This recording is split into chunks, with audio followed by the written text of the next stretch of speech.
سیونی فوج کی غزہ سٹی کے چپے چپے پر آتش و آہن کی بارش، مکانات اور خیمے ملیمیٹ۔ صبح سے جاری وحشیانہ کارروائی میں 44 فلسطینی شہید، درجنوں زخمی۔ بھوک کی شدت سے مزید 7 فلسطینی دم توڑ گئے۔ غزہ کا غیر انسانی محاصرہ توڑنے کا ایک اور مشن۔ اسپین کے شہر بارسلونا میں ہزاروں افراد کا سمود فٹیولا میں شامل 44 ممالک کی سیاسی اور سماجی شخصیات کا خیر مقدم۔ موسم قافلے کی روانگی میں رکاوٹ بن گیا، تیز ہوا کی وجہ سے کشتیاں واپس لوٹ آئیں۔ اسلام آباد اور راولپنڈی میں دھواں دھار بارش، مختلف علاقے زیر آب۔ اسلام آباد کا سیکٹر G11 ڈوب گیا، گاڑیاں پانی میں ڈوب گئیں، سڑکیں تالاب کا منظر پیش کرنے لگیں، ندی نالوں میں طغیانی آ گئی۔ بنی گالہ اور سری نگر ہائی وے پر بھی پانی جمع۔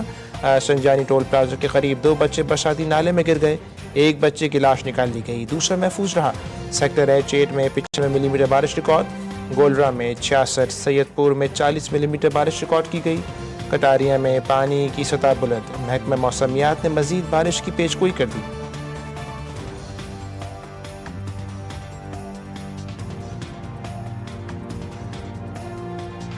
سندھ کے علاقے نوشہر فروز کے کچے میں سیلابی صورتحال سنگین، سیلاب کے باعث درجنوں دیہات زیر آب، ہزاروں ایکڑ زرعی اراضی تباہ۔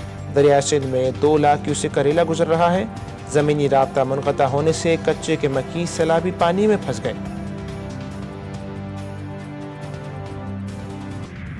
امریکہ کا فلسطینی پاسپورٹ کے حامل تمام افراد کو ویزا دینے سے انکار۔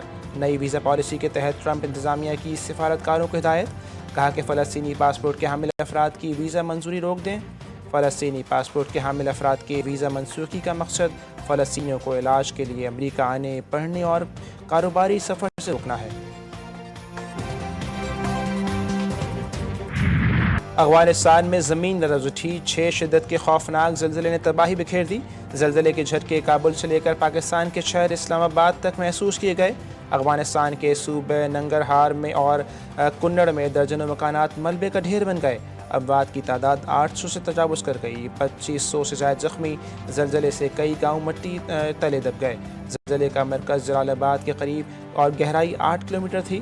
صدر مملکت اور وزیر اعظم کا افغانستان میں تباہ کن زلزلے پر اظہار افسوس، انسانی جانوں کے ضیاع پر تعزیت، متاثرہ خاندانوں سے ہمدردی کا اظہار کیا۔ نائب وزیر اعظم اسحاق ڈار کا افغان عبوری وزیر خارجہ کو ٹیلیفونک رابطہ، زلزلے سے قیمتی جانوں کے ضیاع پر افسوس کا اظہار کیا، متاثرہ افغان کے عوام کے ساتھ پاکستان کا مکمل یکجہتی کا اظہار۔ وزیر اعظم شہباز شریف اور ایرانی صدر مسعود پزشکیان کی تیانجن میں اہم ملاقات، پاکستان اور ایران کی تاریخی برادرانہ تعلقات، 2 طرفہ تعاون، علاقائی استحکام اور سیاسی و اقتصادی روابط کو مزید مضبوط بنانے کے عزم کا اعادہ۔ فیلڈ مارشل عاصم منیر بھی اس موقع پر موجود تھے۔ صدر آذربائیجان سے ملاقات میں تجارت، سرمایہ کاری، توانائی، تعلیم سمیت دیگر شعبوں میں 2 طرفہ تعاون پر تبادلہ خیال کیا گیا۔ وزیر اعظم شہباز شریف تیانجن سے بذریعہ بلٹ ٹرین بیجنگ پہنچ گئے۔ ریلوے اسٹیشن پر نیشنل پیپلز کانگریس کی اسٹینڈنگ کمیٹی کے رکن وینگ ہانگ نے وزیر اعظم کا استقبال کیا۔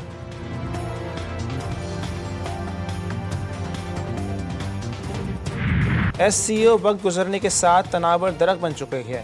رکن مملکت کو تجارت اور معیشت کے شعبوں میں دستیاب مواقع سے استفادہ کرنا ہوگا۔ چین کے SCO کے سربراہی اجلاس سے خطاب، صدر شی جن پنگ نے شنگھائی تعاون تنظیم کی ترقیاتی بینک کے قیام کی تجویز دے دی۔ روسی صدر ولادیمیر پوٹن بولے کہ امریکی صدر ٹرمپ نے یوکرین میں امن کے راستے کو کھولا۔ یوکرین میں بحران حملوں سے نہیں بلکہ یوکرین میں مغربی اتحادیوں کی حمایت یافتہ بغاوت سے ہوا۔ یوکرین میں بحران کی بنیادی وجوہات کو حل کرنا اور سیکیورٹی کا توازن قائم کرنا ضروری ہے۔ پنجاب میں سیلاب سے 20 لاکھ سے زائد افراد بے گھر، 35 افراد جاں بحق اور سینکڑوں زخمی ہو گئے۔ 2000 سے زائد دیہات سیلاب سے شدید متاثر ہوئے، 7,60,000 سے زائد افراد محفوظ مقامات میں منتقل۔ دریا راوی کے اطراف کے علاقوں سے 2.5 لاکھ افراد نے انخلا کیا۔ دریائے ستلج میں سیلاب سے 3,68,000 افراد کو گھر چھوڑنا پڑا۔